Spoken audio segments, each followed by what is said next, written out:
హైదరాబాద్లోని చైతన్యపూర్లో నిరుద్యోగులు మరోసారి ధర్నాకు దిగారు. పోలీస్ నియామకాల్లో వయోపరిమితి పెంపుతో పాటు పెండింగ్లో ఉన్న నోటిఫికేషన్లను వెంటనే విడుదల చేయాలని డిమాండ్ చేశారు.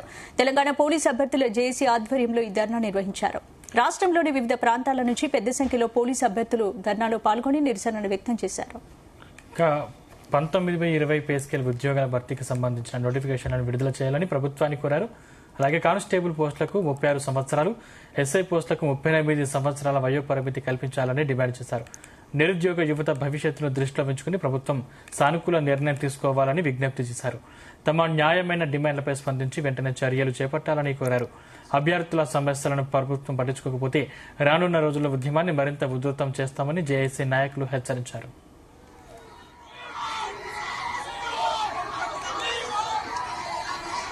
ఈ అంశానికి సంబంధించి పూర్తి అప్డేట్స్ మా బ్యూరో చీఫ్ నరేందర్ అందిస్తారు. నరేందర్. సందీప్, మెరుపు సమ్మెకు దిగినటువంటి పరిస్థితి మనం చూస్తున్నాం. విజయంలో చైతన్యపురి ఏరియాలో మొత్తం డిక్షనరీ నుంచి చైతన్యపురి ఏరియా మొత్తం మెయిన్ బ్లాక్ అంతా కూడా మెయిన్ రోడ్ అంతా కూడా స్తంభించిపోయినటువంటి పరిస్థితి. ఒక్కసారిగా వందలాది మంది నిరుద్యోగులంతా అక్కడికి చేరుకోవడంతో ఉద్రిక్తమైనటువంటి వాతావరణం నెలకొన్నటువంటి పరిస్థితి కూడా మనం చూస్తున్నాం.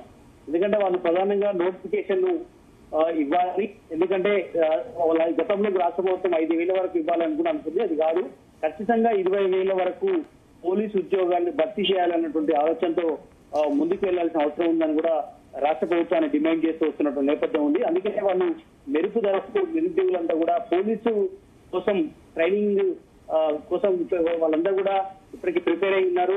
వాళ్ళందరూ కూడా రాష్ట్ర ప్రభుత్వం నోటిఫికేషన్ ఇస్తే వాళ్ళందరూ కూడా ఉద్యోగాలుగా భర్తీ అవుతామనేటువంటి గంపెడాస్తో వాళ్ళంతా చాలా కాలంగా ఎదురు చూస్తున్నటువంటి నేపథ్యం ఉంది. కనుక వాళ్ళకి అవకాశం రాకపోవడంతో వాళ్ళు పలుసార్లు ఇప్పటికే చైతన్యపూర్ ఏరియాలో కానీ, దిల్సుఖ్ నగర్, సాయిబాబా గుడి దగ్గర కావచ్చు, పలు సార్లు వాళ్ళు ఈ మధ్య కాలంలోని నిరసన కార్యక్రమాలు చేస్తూ వస్తున్నటువంటి నేపథ్యం కూడా ఉంది. కనుక నోటిఫికేషన్ ని వెంటనే ఇవ్వాలి, వయో పరిమితిని కూడా పెంచాల్సిన అవసరం ఉందని కూడా వాళ్ళు చెప్తున్నారు. ఎందుకంటే కానిస్టేబుల్ పోస్టులకు సంబంధించి 36 సంవత్సరాలు పెంచాలి. ఎందుకంటే మనం తెలంగాణ ఉద్యమం నుంచి కూడా చాలా మంది వయో పరిమితి దాటిపోయినటువంటి వాళ్ళు ఉన్నారు. యాజిటేషన్ సమయంలో కానీ, దాని తర్వాత జరిగినటువంటి కార్యక్రమాల్లో కానీ ఇబ్బంది పడినటువంటి వాళ్ళు ఉన్నారు. అందుకే వాళ్ళు 36 సంవత్సరాలు పోతున్నారు. ఎస్ఐ పోస్టులకు అయితే 38 సంవత్సరాలు వయో పరిమితి ఉండాలనేటువంటి డిమాండ్ కూడా వాళ్ళు చేస్తున్నటువంటి నేపథ్యం కూడా కనిపిస్తుంది. అంటే నిరుద్యోగులు యువత భవిష్యత్తును దృష్టిలో ఉంచుకొని ప్రభుత్వం సానుకూలమైనటువంటి వాతావరణంతో ముందుకు వెళ్లాల్సిన అవసరం ఉంది. చాలా ప్రభుత్వ ఉద్యోగాల విషయాల్లో ఇలాంటి సానుకూలమైనటువంటి వాతావరణం కల్పిస్తున్నప్పుడు మరి కానిస్టేబుల్ ఎస్ఐ విషయంలో ఎందుకు తీసుకోవట్లేదు అనేటువంటి విషయం మీద కూడా వాళ్ళు చెప్తున్నటువంటి నేపథ్యం అయితే కనిపిస్తుంది. కనుక నిరుద్యోగుల విషయంలో సహకారంతో ఈ రాష్ట్ర ప్రభుత్వం ఉంది. ఎందుకంటే అనే భావన అయితే కల్పిస్తున్నట్టుగా ఇప్పటికే రేవంత్ రెడ్డి కానీ, అదేవిధంగా హోంశాఖ మంత్రిగా కూడా రేవంత్ రెడ్డి ముఖ్యమంత్రిగా ఉన్నటువంటి నేపథ్యంలో వాళ్ళు మొదటి నుంచి డిమాండ్ చేస్తూ వస్తున్నారు. ఈ రాష్ట్ర ప్రభుత్వం అధికారంలోకి వచ్చినప్పటి నుంచి కూడా 2.5 సంవత్సరాల నుంచి వాళ్ళు పదే అటు సెక్రటరీ ముట్టడికి వచ్చే ప్రయత్నం చేశారు. మధ్యలో అడ్డుకున్నటువంటి నేపథ్యం ఉంది.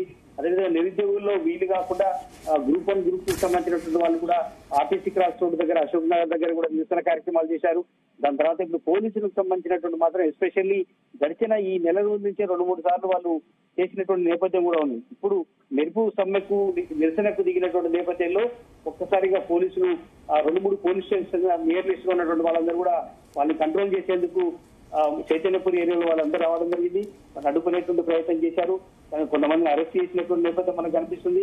బట్ ఏదైనప్పుడు కూడా నోటిఫికేషన్లు వెంటనే విడుదల చేయాలి. ఎందుకంటే ఎంతకాలం, ఎందుకంటే ఈ వయసు మీద పడుతుంది. పెళ్లిళ్ళు చేసుకోవాలన్నా, లేదంటే ఇంట్లో కుటుంబ పెద్దల్ని సాధాలన్నా ఖచ్చితంగా జీతాలు అనేది కావాలి, ఉద్యోగం అనేది కావాలి. ప్రభుత్వం గతంలో కాంగ్రెస్ అధికారంలోకి రాకముందుకు తమకు ఖచ్చితంగా ఉద్యోగ నోటిఫికేషన్ ఇస్తాము, పోలీసు కానిస్టేబుల్ విషయంలో కానీ, ఎస్ఐ విషయంలో కానీ కొంత సడలింపులు ఇస్తాము, మీకు మేము అండగా ఉంటామని కాంగ్రెస్ పార్టీ ఆనాడు చెప్పిందంటూ కూడా వాళ్ళు పదే గుర్తు చేస్తున్న నేపథ్యం అయితే ఉంది. కనుక పోలీసు అభ్యర్థులు జేఏసీగా వాళ్ళు ఏర్పడ్డారు. జేఏసీగా ఏర్పడి వాళ్ళందరూ కూడా డిమాండ్ చేస్తూ వస్తున్న నేపథ్యం అవుతుంది. వాళ్ళు సెంటర్ల దగ్గర, ఇందిరాపార్క్ దగ్గర కూడా గతంలో మనం చూసాం. వాళ్ళు కూడా సంఘీభంగా ప్రతిపక్షాన్ని కూడా పిలిచి మాట్లాడే ప్రయత్నం చేశారు. కోదండరాం కూడా ఆనాడు ఉద్యమం సమయంలో చెప్పారు, మాట ఇచ్చారు. కనుక ఆయన కూడా పలు సందర్భాల్లో కలుపుకొని ముందుకు పోయినటువంటి నేపథ్యం అయితే ఉంది. కనుక నిరుద్యోగుల న్యాయాన్ని దృష్టిలో పెట్టుకొని వెంటనే నోటిఫికేషన్ ఇవ్వాల్సిన అవసరం ఉంది. అదేవిధంగా ప్రభుత్వం దీని మీద స్పందించకపోతే మాత్రం మరింత ఉద్రిక్తమైనటువంటి వాతావరణం తీసుకొస్తామనేటువంటి విషయం మీద వాళ్ళు చెప్తున్నారు. అదే సమయంలో మనం చూస్తున్నాం పెద్ద ఎత్తున ఈ నిరసన కార్యక్రమాలు తీసుకున్నటువంటి వాళ్ళందరూ కూడా పోలీసు అభ్యర్థులు ధర్నాలో పాల్గొని నిరసనను వ్యక్తం చేస్తున్న నేపథ్యంలో 19/20 పే స్కేల్ ఉద్యోగాల భర్తీకి సంబంధించినటువంటి నోటిఫికేషన్ ను కూడా విడుదల చేయాల్సిన అవసరం ఉందని కూడా వాళ్ళు డిమాండ్ చేస్తున్నటువంటి నేపథ్యం అయితే కనిపిస్తుంది. బట్ ఏదైనా కూడా వాళ్ళు ఒక జేఏసీగా ఏర్పడి తెలంగాణ పోలీసు అభ్యర్థుల డిమాండ్ గా వాళ్ళందరూ కూడా వాళ్ళు రోడ్డు మీదకి రావడం అనేది చాలా సార్లు గమనించాం. ఇప్పుడైతే ఈ పీక్ టైం కాబట్టి అందరూ కూడా ట్రాఫిక్ తీవ్ర అంతరాయం నెలకొంది. దిల్సుఖ్నగర్ నుంచి ఎల్బీనగర్ వెళ్ళినటువంటి హైవే విషయంలో కానీ చైతన్యపురి వైపు కానీ మొత్తం కూడా ట్రాఫిక్ జామ్ నెలకొన్నట్టు నేపథ్యం అయితే కనిపిస్తుంది. పోలీసులు వాళ్ళందరినీ కూడా అదుపులో తీసుకొని ముందుకు తీసుకెళ్తున్నటువంటి పరిస్థితి మనకు కనిపిస్తోంది.